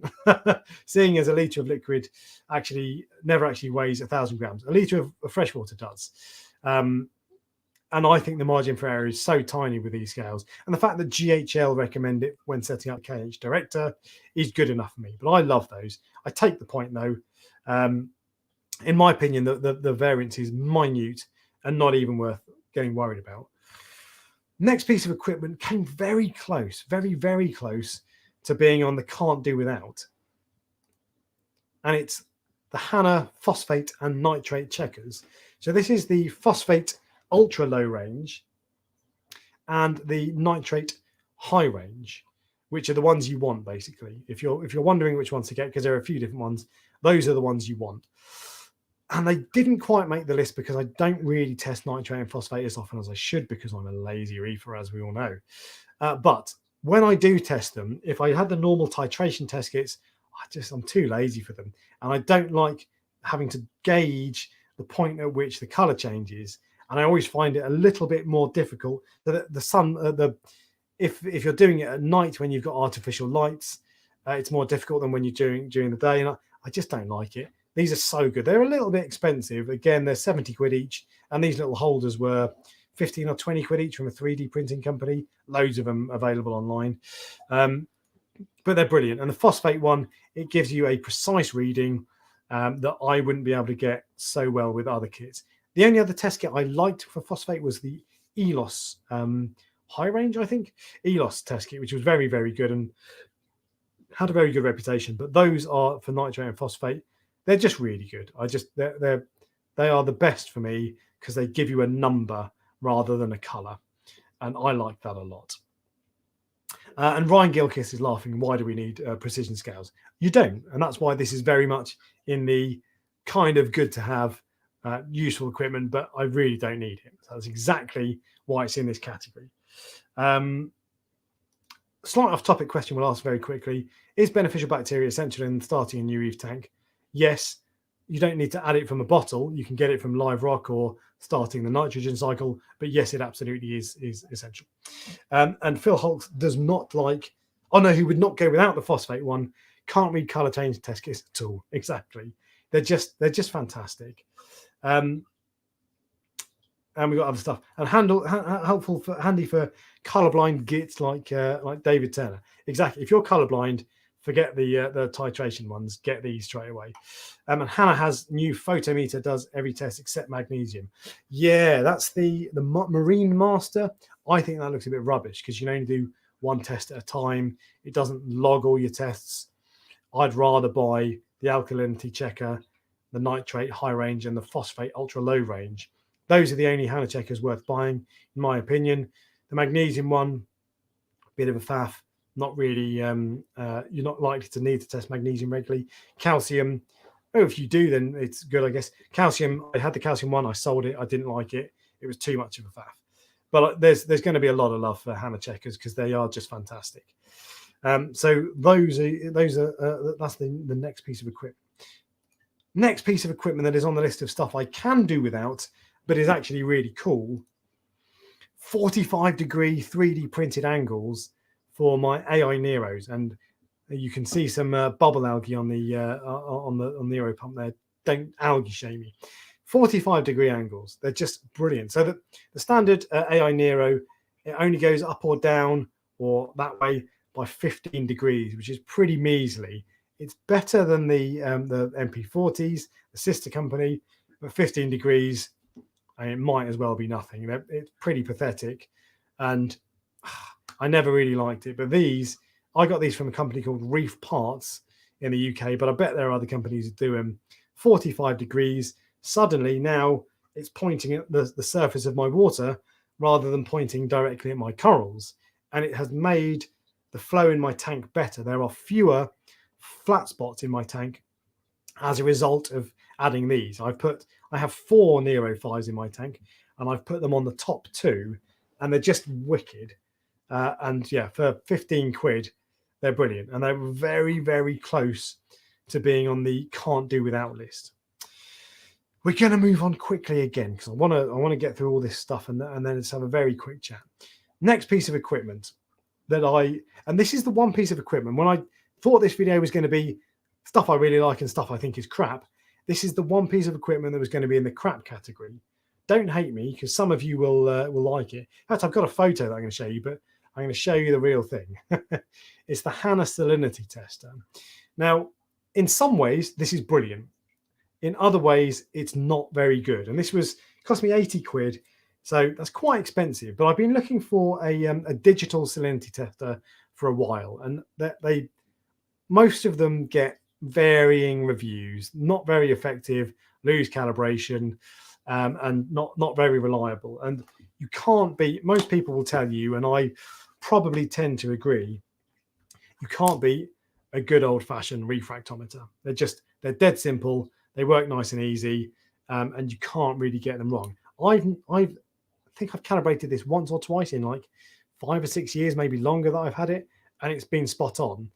The only thing is, it's a little bit of a faff, and you'll all have seen this, trying to get enough light through in the right place and holding it so you're not getting too much light.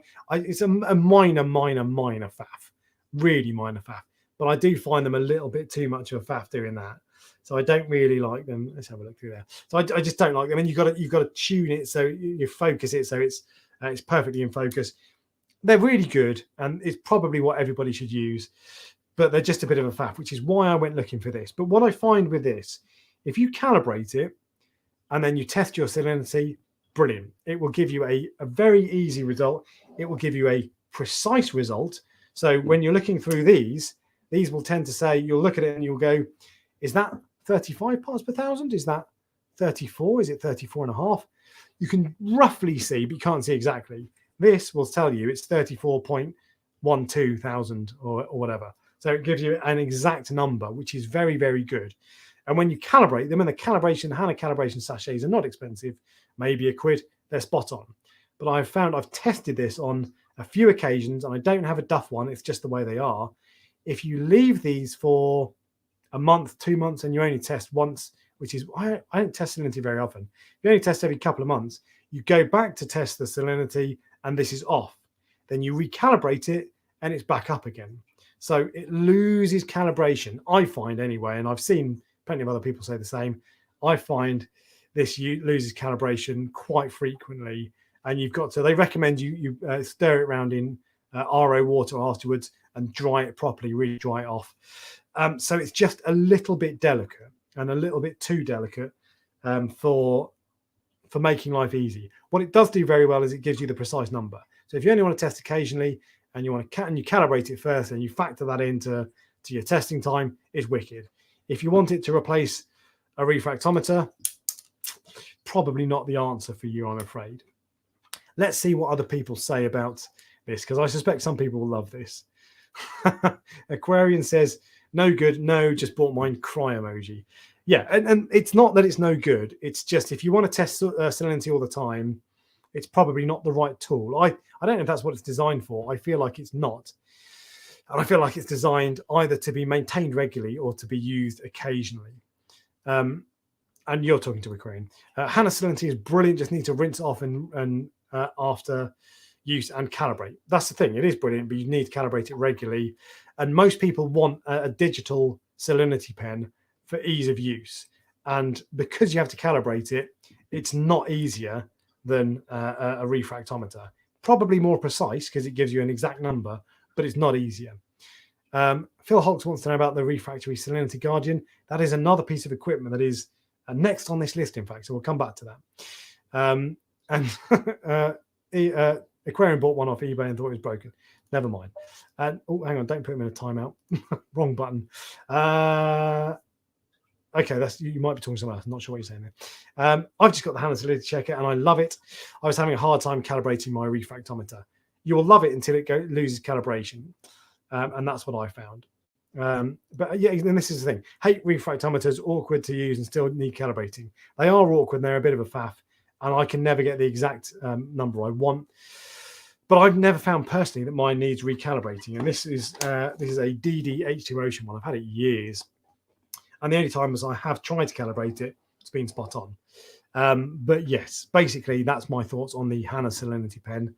Let's see if anyone else says the same. And the same problem with the Milwaukee. Salinity is just a very difficult parameter to test accurately and to maintain testing accurately. Temperature is really important for testing salinity when calibrating. It is indeed, and you have to. The salinity sachets need warming up to 25 degrees, which just means you float them in your tank, because that's probably what most of us roughly keep it at. But yeah, that's another issue as well. You have the same HANA, and you collect the you have the same HANA salinity, and I collect the calibration liquid in a container and use it again. I would never use salinity reference solution more than once because I worry about it being contaminated, and it's pretty cheap anyway. But fair enough, if you do it, then you do it. You use the salinity checker to match 2 buckets of salt water. That is a good idea. So that's the other way. If this is out, let's say it's reading 35 parts per thousand and the true result is 33. Well, it doesn't matter if you're testing your tank water and then you test your salt mix water. As long as they're the same, it doesn't matter if it's accurate or not. So that's one good use for this, actually. A very good point. And a dipstick is another salinity option, which is, if you follow me on Instagram at Reef Talk, this is the piece of equipment. It's not a dipstick, it's a high precision hydrometer. So you might have heard of swing arm hydrometers, which are inaccurate and unreliable. But if you follow me on Instagram at Reef Talk, you will have seen 10 minutes before this stream went live, this piece of equipment. And this is a high precision hydrometer. It's made by Tropic Marine, although this is about 40 quid from Tropic Marine. And when you get it through, it looks suspiciously like the ones you get on eBay for 3 quid. But anyway, whatever. You float this in your salt water. Hang on, I'm going to move your comment out of the way so we can see a bit more easily. You float it in, and then it bobs and gets to the right. People use this in distilling and brewing and that sort of thing. It bobs and gets to the right point, and then you read the salinity. I don't know if you'll be able to see this. Yeah, just about 25, where you read the salinity level off that. And in theory, these are very accurate. I found the first time I tried to use it, it was way off, and I couldn't work out what I was doing wrong. But it is something I'm doing wrong. But experienced people and people I trust love these. So a Tropic Marine high precision hydrometer, and I need to figure out what I did wrong when I was testing it, because this is the piece of equipment I would like to use when I'm checking my my salinity level. It's a big old bulky thing, and it comes in this this case that takes up a bit of space. But in my opinion, this might be the answer, better than the Hannah Salinity pen, and maybe even better than a refractometer. It doesn't need calibrating. But let's see if anybody else has used those. No. Oh, I have one of those bobbers as a backup. Takes me back old school, and they are proper old school. So there you go. But they're really good. Well, a lot of people say they're really good. I had no luck with it. Anyway, next piece of equipment that I can do without, and you're talking about sample water, temperature. Next piece of equipment I can do without is, but it's still good and useful to have, is my Reef Factory Salinity Guardian. So this is a salinity monitor, as you can see. So I took this photo earlier on this evening, and my salinity was at 34.2 parts per thousand. As far as I can make out, it's accurate, and it hasn't. I've had it for, I was given it for free, by the way. I've had it for 3-4 months, and as far as I'm aware, and I've not bothered calibrating because I'm confident it's accurate. As far as I'm aware, it is actually accurate, and this is. It also gives you data. So here you go. This is my salinity, and it does bump up and down a tiny bit. You'll notice only a tiny bit, but 33.9, and then it peaks to 34.3. And the reason for that is I dose Calcwasser. I dose my day's worth of evaporation over 12 hours, 10 hours. So my salinity will fluctuate ever so slightly. But anyway, the reason it's a really useful piece of kit to have. I like knowing what it is. I like being able to go back and see. And if I were to accidentally do a water change with fresh water because I forgot to mix in salt, and I've wondered that before, or if I had some kind of problem where my auto top off ran dry or whatever, this would tell me and it would give me a warning. So it would be very useful. It is useful to have, and I like having it. But it's the one piece of monitoring equipment that I don't really check in on. The pH I check in quite regularly, KH all the time. The salinity is pretty stable. It doesn't really change. So I like it, but I just don't find that I need it. So that's why it's on this list, which is exactly what this list is for. Moving on, segueing on, in fact, is my Reef Factory pH meter. Now, I ummed and ahed about this.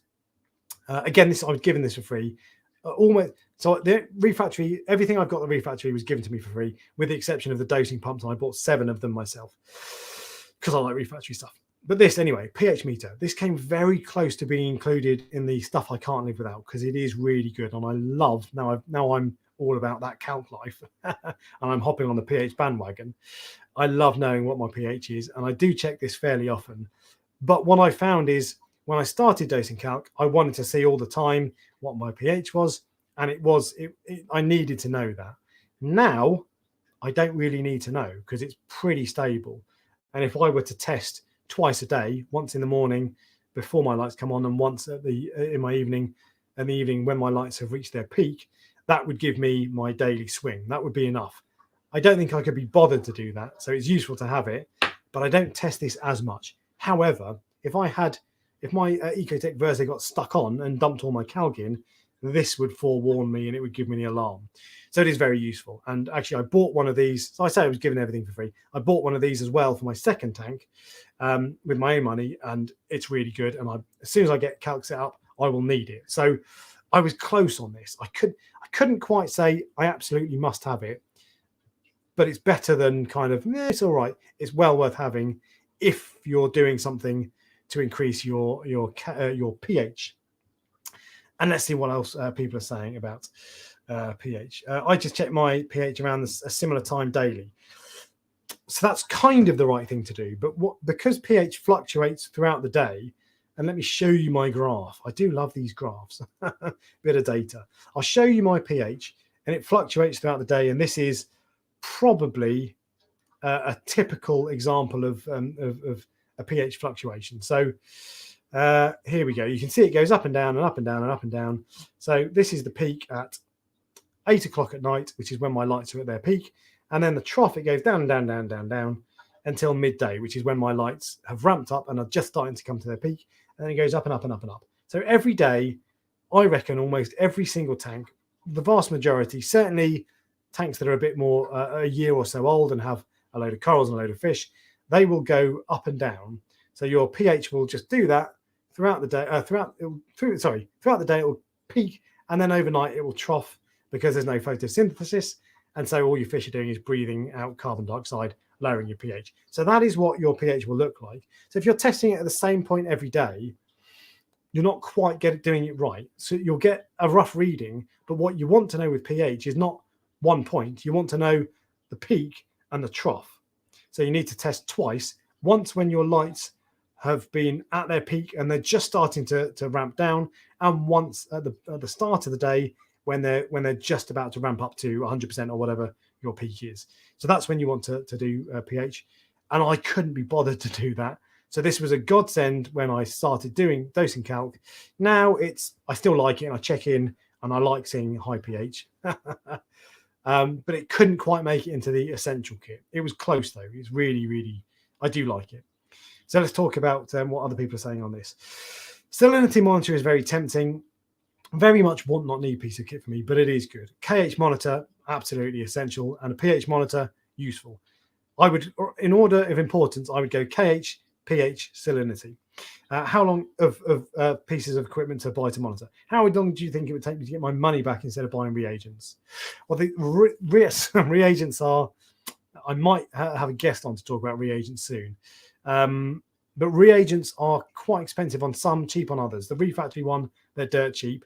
50 quid lasts me 9 months, and you could stretch it out to a year quite easily. Others, it's very expensive. So it depends really. The KH Director, I think, was relatively cheap. Not quite as cheap as a Reef Factory, but it was okay. So how long will it take to make your money back? A long time, to be fair. A very long time. And you shouldn't buy it because it's cheaper in the long term, I would say. I think that's probably a false economy. A constant pH check is my number one monitor for how the tank is doing. Good stuff. I do like a bit of pH. Is pH linked with KH at all? Would a pH drop showing your KH level? Yes, but and people always say this. I've never seen when my KH has gone crazy that my pH has also gone crazy. So but that's because my KH has never gone absolutely crazy. I suspect if your KH normally sits at 8 and it suddenly went down to 4 over the course of a week, your pH will be all over the place. But if it goes from 7 to 8, you're not going to notice much of a difference. You'll notice some difference, but you can't look at your tank's pH and gauge your KH by that. So kind of yes and kind of no. And Sammy31D says check pH at the peak lighting, yes, and check pH at the lowest lighting cycles, yes. So yeah, which is I think is roughly what I'm saying, and that is exactly how you will get the diurnal swing. And this graph is really useful because it shows you the points it dips quicker and the points it peaks quicker. But really, those 2 points is all you need. So if you just get a 10 quid test kit, you'll save yourself the bother with this. But then you don't have graphs and you have to test manually. And so there we go. Get the Apex ladies, life-changing monitoring. Yeah, anything monitoring is very good. Best controller to monitor pH, KH, etc. Broad question. I really like the Reef Factory stuff. Not just because I've been given it for free. It's genuinely very, very good. But there are pros and cons of all of them. So ask around. I've only used the KH Director, which I bought myself and didn't get on with, and the Reef Factory one. So I don't have experience with the Neptune stuff. Apex, Sammy31D. We've got one last piece of equipment. Two last pieces of equipment. One is going to be a really quick one, which is smart plugs that someone mentioned earlier. They're really useful and they're good for timers for things like T5s that don't have built-in timers or refugium lights. But I find these are Tekin Wi-Fi plugs, and I find every now and then one will break and it'll start going on, off, on, off, on, off, on, off, and I'll have to bin it. They're very, very good, but they're not quite in the can't live without. The reason I put them on this list as good is because they're better than the old-fashioned dialing timers that you have to dial in yourself, or even the digital ones, because you can set them on an app and it's very, very easy. That's all you need to know about timers. And the final piece of equipment, random left field piece of equipment, is a cordless Dremel. Now, I didn't know cordless Dremels existed until 6 months ago, and this is fantastic. So this is for cutting up corals, basically. And if you get the diamond disc, it is ultra fine and ultra thin. and it is excellent for, it will do the least damage to your stony corals when you're cutting them up. So it's brilliant. And the corded ones are a pain because you've got to plug them in, and then you've got a cable going all over the place. The cordless ones are just so good. They're not as powerful as the corded ones, of course, but you don't need them to be that powerful. And get them with a diamond tip disc, and they're wicked. And One Arms Reef has the same general.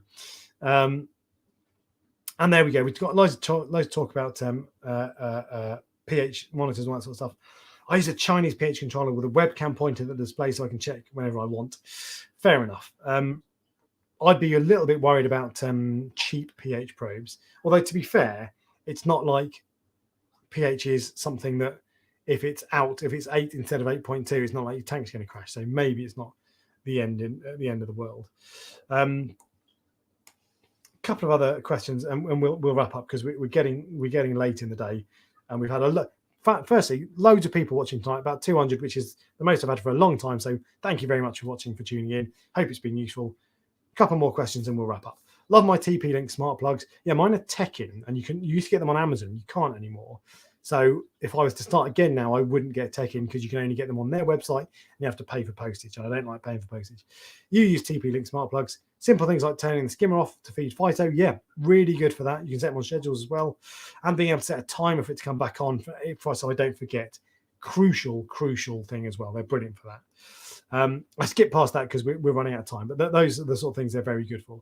Previous topic, could you use a very accurate hydrometer to calibrate your HANA salinity checker and save on expensive calibration fluids? No, because I don't think you can, because you'd have to, if this was in the in your aquarium and it was reading, no, you couldn't. I can't explain it, but no, you couldn't. It has to read off the calibration, because you couldn't. So it knows that the calibration solution is 35 parts per thousand. If your tank is exactly 35 parts per thousand, then okay. But if it's 34 or 34 and a half, then this will think the wrong thing. So not quite. Will you be attending Vivarium this year? The biggest saltwater event similar to Aquashella in Europe. Never heard of it. I got invited to Aqua.